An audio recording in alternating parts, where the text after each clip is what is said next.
This is our Forex blog post for January 6, 2011. The currency meter is always one of the best ways of trading, and you want to look at it before you start your trading day. You want to look and see which currencies have weakness, like in the euro today. And primarily if the weekly and monthly trend are down, it makes it even more high probability. The euro's trend was up and it just shifted down at 10, but the monthly trend had shifted down before. It's extremely weak today, so you could have traded that last night against the dollar when it had the bursts of incredible strength, and again here at 4:30 and again at 10. You can see at 10 the euro was extremely weak and the dollar was strong. The yen, unlike the dollars, the weekly trend was slightly down, and we also see some weakness in the Australian from 7 to 11. So mostly you'd want to focus today on selling the super weak euro against the dollar. And here's the euro chart.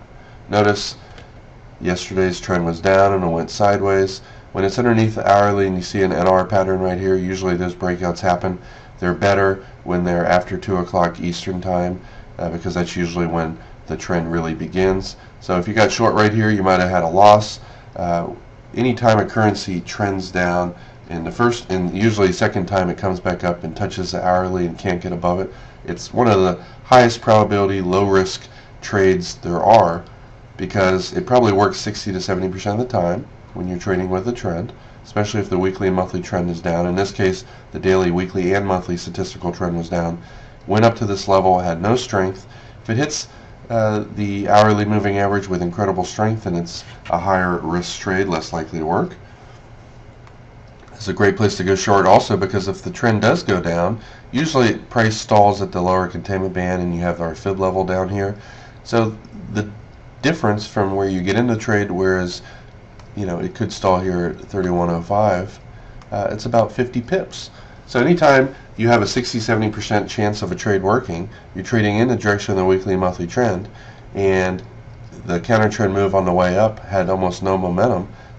You combine all those factors, this is probably 75-85% likely to work, and this would have been your first profit target. Previous day's low, you don't know it's going to break, and this is your second profit target. So you have a good chance of making 50 pips here while risking literally 5 to 10. And so that trade worked. You might have sold the next pullback here, or when it broke underneath the hourly, and that trade moved about 15 to 20 pips down. So the worst case scenario there, you would have broke even. You might have made 5 to 15 pips. When price is not making higher highs, you can see this level here, previous day's low gets hit, can't get above it. You might have sold there and made 20 pips. You might have gone short right here and made 5 or 10. You might have sold here and got stopped out if it went back above the previous day's high. I usually, if there's another resistance area right above it, I usually put my stop right above the hourly. In that case, we would not have got stopped out. And the market goes sideways here for 2 hours. This is one of our sideways rectangle pattern breakouts, and this is your likely profit target right here.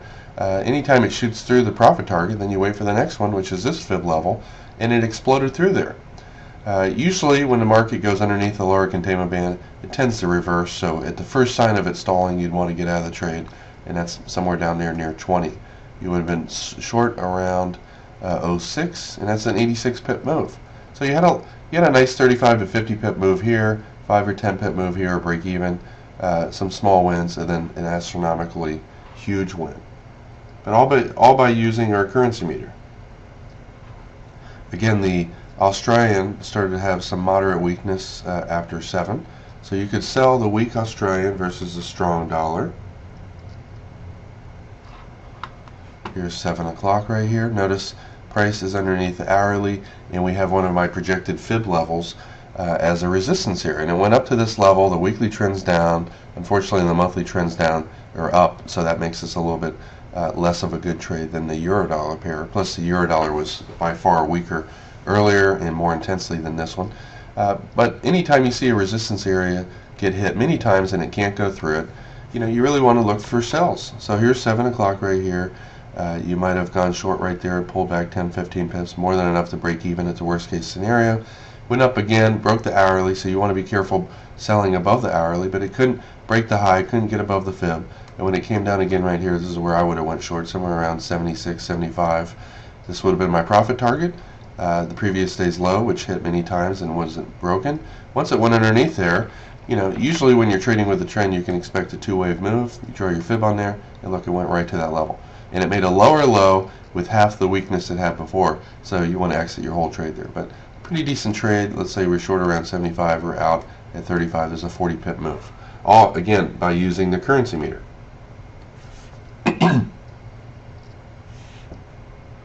So those are the two best trades using a currency meter. So I'm going to go over some of the other pairs to end the forex blog post. Pound dollar. Now this one, the weekly and monthly trend's down, but it's above the hourly, so it's more likely to go up. But whenever the weekly and monthly trend's down, you're not likely to make too much money on the long side. So you would look at this 20-day moving average, the weekly pivot, and if it breaks above there, this next fib level is your profit target. On the tick chart, there probably were a few entries on there. You might have bought this little breakout right here, pulled back, didn't break underneath the fib, started to go back up. You might have gotten long here for a small profit. Once it breaks underneath the fib level, because the longer term trend's down, you might have sold right here. This area of support right here, 10-day moving average and monthly pivot level. There's also a weekly pivot level right there, you can see, is a good support level. And usually anytime you have extreme weakness, the trend continues. So you might have sold this little up move here, but it didn't work. And as the market went up here, you might have sold again. You would have lost money on that in that case. And anytime a fib level gets broken, usually it's going to go up to the next level. This one's on a more of a scalp-based system because your profit target was only about 20 pips away. But it went up there and found resistance again. And if you wanted to sell the double top up here, because there wasn't that much momentum on up moves compared to down moves, and the weekly and monthly trend for the most part are down, pretty safe trade. And this is not one of our systems, but more of a scalp type entry. Double top, not much strength. Go short right here. This was your first profit target. This is your second. But most of us probably would have avoided this pair. Usually currencies in between two fib levels that are close like this make choppy, horrible trading. This currency's trend is up. As you can see, yesterday exploded up. But today it went up to the fib level up there, and it couldn't get above it. So, you might have looked for sells when it finally broke down right here. You would have lost money the first time. The second time you get in here, around 66, it falls down to the lower containment band. It's a 40 pip move. Because the weekly trend is so strong up, anytime it goes underneath the lower containment band, you get any kind of trend reversal signal. It makes a pretty decent scalp trade. The previous week's highs right here, you had probably had a 65% chance of making 20 pips while risking 10. And then again, notice how it came up to the hourly. When currencies are trending one way and come up to the hourly and can't break it, it's a pretty decent trade. Now again, we're fighting the weekly trend, which is strongly up, so you might only make 5 to 15 pips trading with the trend intraday today because the longer term trend's up. Dollar CAD, this one has a weekly and monthly trend that's down. Last night you might have sold here with a loss. You got short right here. The market went your way and came back up. You might have put your stop above this resistance area right here, and the market went down to the previous day's low and did not have that much weakness. So when you see the market go down and it doesn't have that much weakness, notice the fib level that I drew on there from yesterday. It hit that level today. You might have sold here because the weekly monthly trend was down. Again, it fell down. It didn't have that much weakness. So when a currency tries to go down, down, down, and it can't, when it finally breaks above the hourly right here, this is a pretty high probability trade. Let's get rid of the previous fibs. And because the longer term trend's down, you're not expecting to make much. I draw my fibs on here from this wave and look to get out somewhere at the first or second. When it goes past the second fib target and runs out of steam and starts to come down, you want to get out of that trade. And because of the explosive plus 20 trend intensity reading, you might have bought that next pullback too. Usually probably 70% of the time you have plus 20 or minus 20 reading on a pullback. As long as it doesn't pull back too much, this is just a shallow 15-20 pip pullback, it's likely to go up. And notice it made a higher high here with less than half the strength. Not only is this a great place to get out of your trade, but because the longer term trend's down and it's at our trading zone, likely high, upper containment band, great place to go short. Because the longer term trend's down, this is actually trading in the direction of the longer term trend, and you made a very quick half hour 40 pip profit. This one, the weekly trend's extremely down, the monthly trend's up. You have this fib level right here. Once it breaks above there and above the hourly, you might have went long right here. You would have had a loss. Came back down again.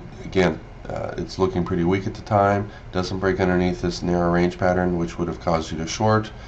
Kind of chopping around. You might have went long again right here with your stop underneath here, and whether you lost 5 or 10 pips on that or held on a little bit longer. This one, just barely made a higher high. The longer term weekly trend is down. You can't sell it here because the fib level is likely to be a support level. It doesn't meet our risk versus reward parameters. So after those few losses earlier, you wouldn't have traded anymore. This is a perfect example of how fib levels can give you big trending trades. This fib level acted as support for about 5 hours, and once broken, usually trends continue, and you can see it fell about 50 pips immediately. We had incredible weakness here, so you might have sold this next little up move here for another 20 pips, and then the market's just chopping around. But if you sold every little up move, you made money, and then once the low of the day got broken, it just took off. This is all your support areas down here. You might have got out of half your trade here because it went sideways for 20 minutes, and then you're looking for it to stall anytime it's underneath the lower containment band, and you absolutely made a fortune on your second half of the trade. Now, this is a minus 20 weakness trade. It's likely to continue down, but it's way underneath the lower containment band. So the risk versus reward parameters don't fit here, and you can't take that trade. Pound yen, another perfect example of how the fib levels acting as resistance. Keep in mind the weekly trend's pretty strong up, so you might want to be a little careful. Once this double tops up here and breaks the low here, I can see that as a sell. Once it pulls back up to the hourly, because the trend was down on the day, the first time it touches, it almost always works. Pull back about 25 pips. I don't see any other trades I would have taken other than those two. Australian dollar, the weekly trend had shifted down, the monthly trend's up. It's kind of hovering right around the hourly. When it breaks down, you might have sold here. Goes sideways here for multiple hours and breaks down here, you might have gone short. Most of us would have got out. It went sideways for 2 hours. I would have been out of that probably with a 5 pip loss. Here's a good example of the monthly trend up. Weekly trend up comes down to our fib level. It's also the monthly pivot and the 200-day moving average. Lots of major buying areas right here, and it fell without that much weakness. Because the longer term trend's up, you might have went long right here, and of course the second double bottom right here. Again, not that much weakness. Pretty good buying the bottom systems using the Fibonacci level when it's near other support resistance. Dollar yen, the longer term trend's up. When it's above the hourly, you want to buy. Pull back to the hourly here and really didn't find support there and start to go up, so you didn't get into that trade here. Because the longer term trend's so much up, I'm not sure I would have sold here, but if you did, this support area here is a good place to get in. And because the longer term trend's up, you can look to buy near the lower containment bands if it falls without that much weakness. So you have a nice little 30 pip move up here. The hourly moving average makes a great profit target. If you sold here when it came down, notice there was no weakness, so you get out of that with a very small profit. Double topped right here with even less strength than before. This is a much better trade, as you can easily see. Even if you're not an experienced trader, double tops with less momentum the second time the first time held, the second time held, and it gave you 30 pips that time. Again, double bottom at the low, without that much weakness. Aggressive traders or scalpers might have went long right there. CAD yen, extremely strong up, so you don't really want to look to sell this. So when it pulled back to the hourly here, you might have went long, barely went up. You have a very small loss here, a break even. When it broke underneath the hourly, if it wasn't so strong longer term, you might have sold right here. It was above the hourly again. It's had a sideways breakout here. Went up about 10 pips, more than enough to move your stop to break even.